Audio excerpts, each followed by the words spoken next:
Hey Jill, how you doing? Hey Jake, I'm hanging in there. How are you? I'm doing good. Why, it looks Oh, like you're on a hospital bed.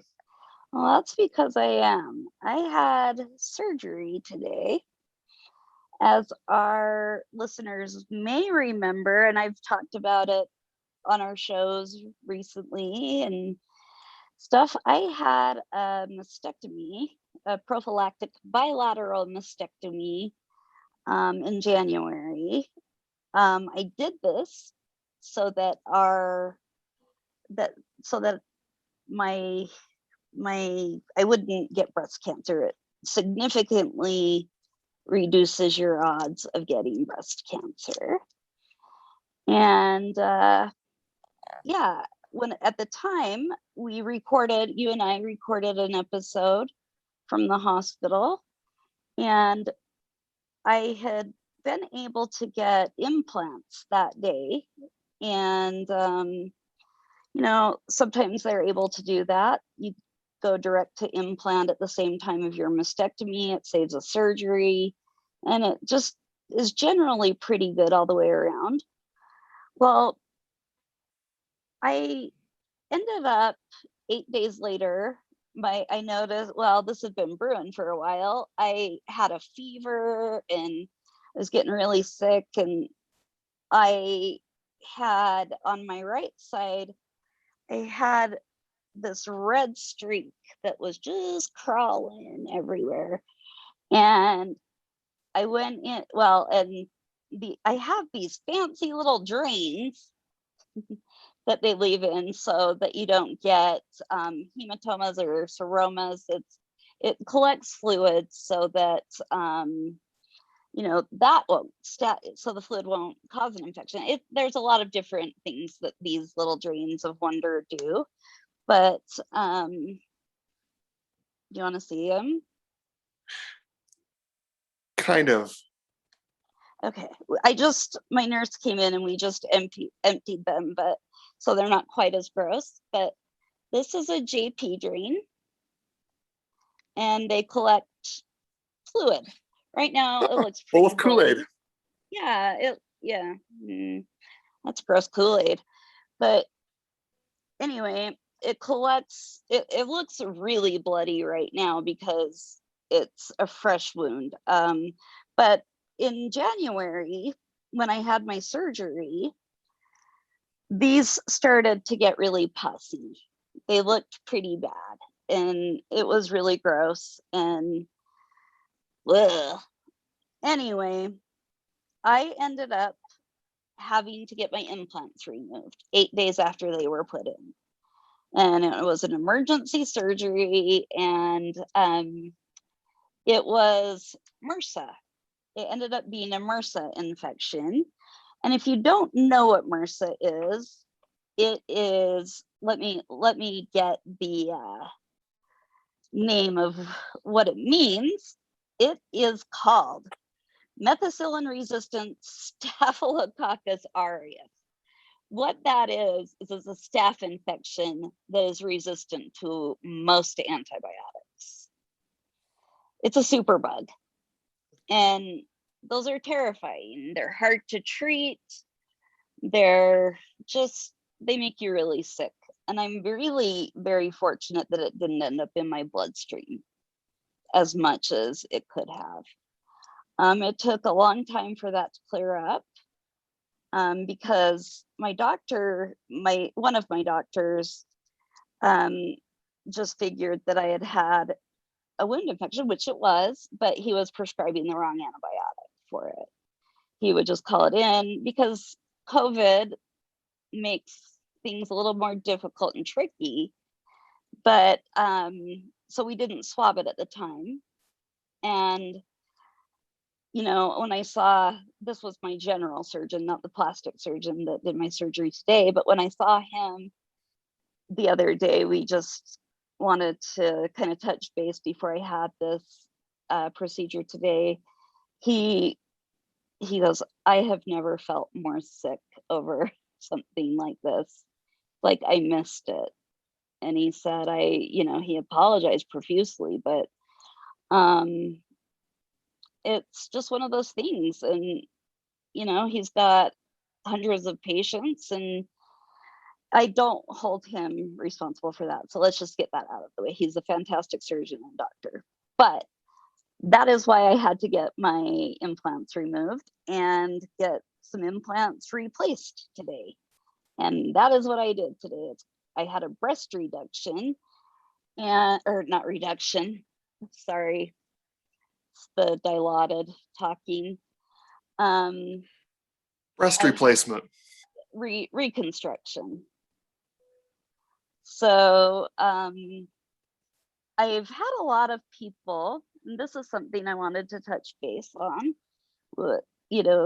kind of educate people a little bit. When you have a mastectomy, they take your breast tissue. They take all of it that they can see out. And, that this is not a glorified boob job that people get so that they can get their insurance to pay for implants. People have said that to me. I've had some friends say that to me, that, oh, so you just wanted your insurance to pay for a breast reduction, or you wanted your insurance to pay for implants. And honestly, it was really hurtful to hear that, because no, I wouldn't go through this to do that. My mother died from breast cancer 22 years ago today. April 21st. We're recording that today. April 21st, 1999 is when my mother died. And when I was scheduling my surgery, I kind of was hesitant. I thought, gosh, I don't know if that's the wisest thing I could do, but I'm actually glad I did. It kind of, there's a lot of things that I associate with my mother's death, but I am doing this because I don't want to die the way my mother did. And this is something that I can prevent. Maybe I'm taking every single opportunity I have so that I don't die the way my mother did. And so that is something that I really wanted to get out there on this show today, is I don't want to die the way my mother did. And so when this was the first available date that my surgeon could operate on me, I took it and thought later. So that's where we are with this. It's just one of those things where, I don't want to discount it. And so if you're a person who has somebody that's going through a mastectomy, or you hear the word breast reconstruction, just know that that isn't a boob job. That isn't something that anybody would, try and swindle their way into plastic surgery. It's offensive. Or here's an idea. When people do things, maybe assume the best, not the worst. Or do that. Sorry, I need Diet Coke. So anyway, that is what happened. But on to other things. This experience has been a little different than my first. I was able to pick my anesthesiologist this time. I tried to get him last time. The anesthesiologist I like is a gentleman named Timothy Dance. So I laughed. I didn't even think about this, but my plastic surgeon's last name is Chick. And so I had the Chick dance team today. They were my physicians today, the dance Chick team. But I chose him. He did a lot of my procedures I just by chance when I was going through all my infertility stuff and when I had my ectopic pregnancy, when I had my hysterectomy, this doctor, this anesthesiologist did all my anesthetic, and I never got sick with him. And so I was able to get him, and this has been a whole new experience. He was able to do a PEC block, and in so doing, I've been able to I haven't needed as much pain medication. So if you remember the last episode, I was on a dilaudid pump, so I could just control my analgesic, my pain medication. And so I haven't really needed it, which is kind of exciting. It's gonna suck. It's starting to wear off now. Oh, But I knew that it was going to. I have a lot of natural auburn in my hair, my natural hair color, which Jake has known me over 20 years, and he's never seen my natural hair color, I don't think. But redheads tend to metabolize drugs faster. And so I tend to need a higher amount of medication to work for things to work. And I always thought that was a bunch of crap, but like I always just kind of rolled my eyes whenever I heard somebody say that until it was verified for me. Because I was always like, why do I need all of these extra medications? And they're like, what color is your hair under there? And I'm like, well, it's really dark, but it has always had, like, if I'm in the sun, it has like a reddish tint to it.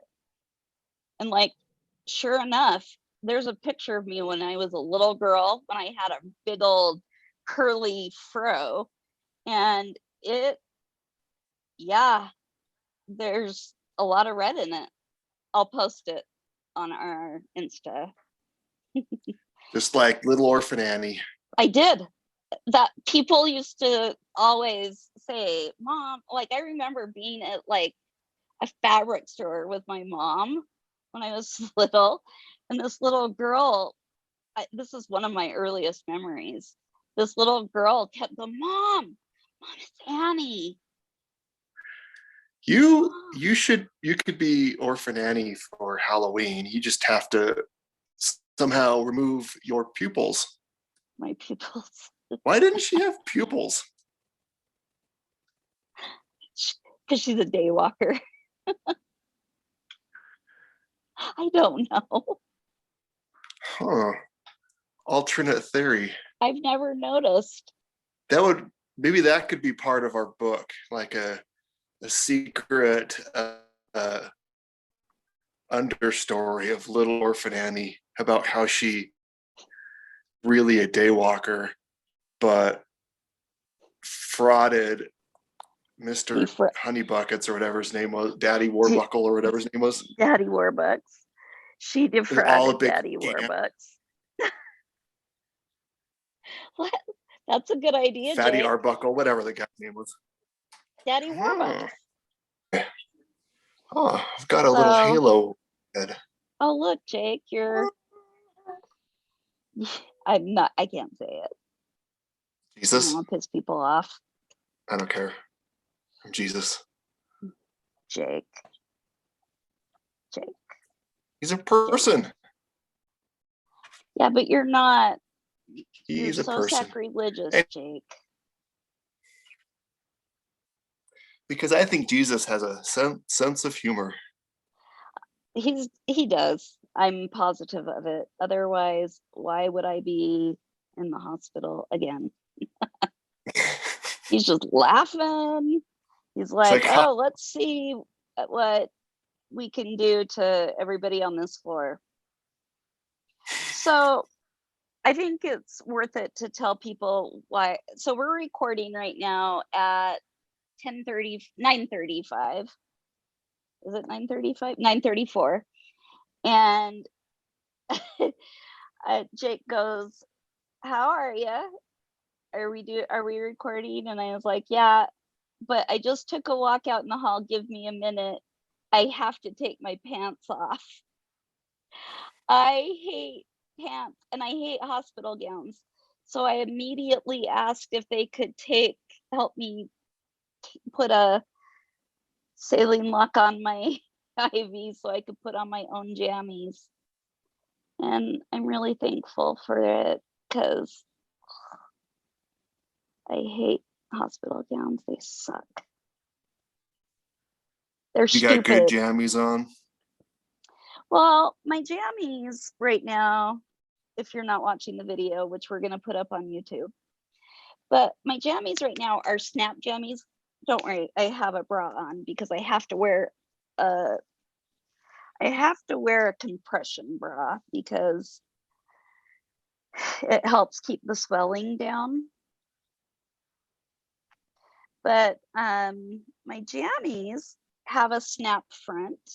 These are made specifically for mastectomy patients or any women that are having surgery in the front because they have drain pockets. They have pockets that can hold your drains on the inside, so you don't have to pin them to your clothes, which is nice and handy. Can you hear that? Can you hear that, ladies? You do have Yes, clothing that has pockets in it. there You need are to get a pockets. mastectomy to get. No, you don't need to have a mastectomy. You just, if you want to, they're not super fashionable, I would say, but they do have, they're really pretty good quality. This one is made by, it's called Recovery Tea. I found this one on Amazon, but there is there's a person on Etsy that does it. She's a breast cancer survivor. All of the companies that make these are breast cancer survivor or people that have been touched by breast cancer. If I were you, I would not be they make these and they're really cool. Also, if you have breast cancer or are having breast surgery, they make pillows for your surgery, like, so it kind of fits your arms, and so you can kind of go like this and put your arms out in the front. It has two little holes, and so for the car ride home, you can weave it between your seat belt so the seat belt doesn't rub against your front where your incisions are.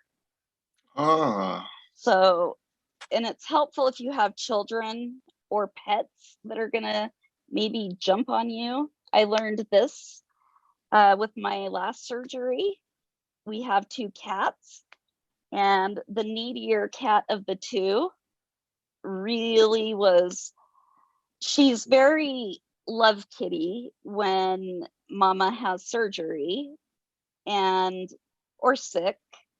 Cats have, well, dogs do too, but they kind of have that sixth sense when you're sick. They hang around and love you, and so that was really handy. So breast cancer pillows are a thing. There's a great like shower drain pouches if you have drains. This is for any type of surgery. If you have a tummy tuck or if you have anything, you can get these drain pouches to wear in the shower. It just kind of snaps around your middle, or you can wear it around your neck, so that your drains don't drag on the floor. Those suckers hurt if they drag. So just, these are all options. You know, if there's any tips that you could, if there's any questions you have about any of this, please DM us on Twitter, or you can ask me via message on Instagram or email us, and I'm happy to respond to it. This is something I am very well versed in at this point, and I'm happy to answer those questions for you. But When I'm it gonna says have DM us and we will respond, she means she will respond. Believe it or not, I'm not an expert on mastectomy clothing. That's right. Well, I can admit it. Go ahead. I'm not an expert at mastectomy clothing. Well, it's Not okay, ashamed. Jake, but now you will be. So anyway, but I have had a really, St. Mark's Hospital, I cannot speak more highly of how I've been treated. Everything from registration down to housekeeping has been amazing. You know, this cute little, my CNA earlier today, I was struggling. I had a little breakdown, and you know, there is an element where the whole thing about it just kind of got to me. There's a little PTSD involved with it, I think. And you know, my mom died at 4:18 on April 21st, 1999. And I had a little bit of a breakdown, and she just happened to be in here, and I kind of lost my shit for a minute. And she was so cute. She came in when my dinner tray arrived, and she brought in apple pie and a can of Diet Coke. And I mean, it was just sweet. It was just this little kind of a, you know, something that I didn't expect.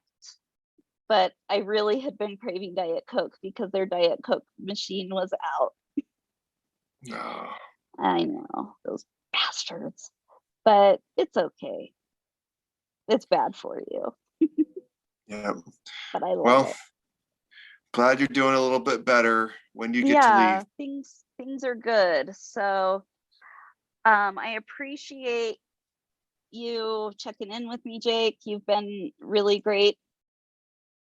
Thanks for asking how I'm doing, and I appreciate the listeners. I appreciate people asking me how things have gone, and your love has not gone unnoticed. So thank you. I appreciate it. We're kind of Jake getting will, a cool go ahead. little group of our family, our podcast family. Yeah, we've got our fam. It's kind of a Fam AF. fun fam AF. We love you.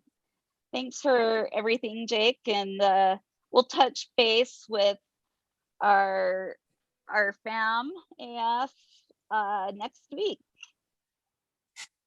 Thanks a lot. We will. All right. Well, take care of yourself. Thanks.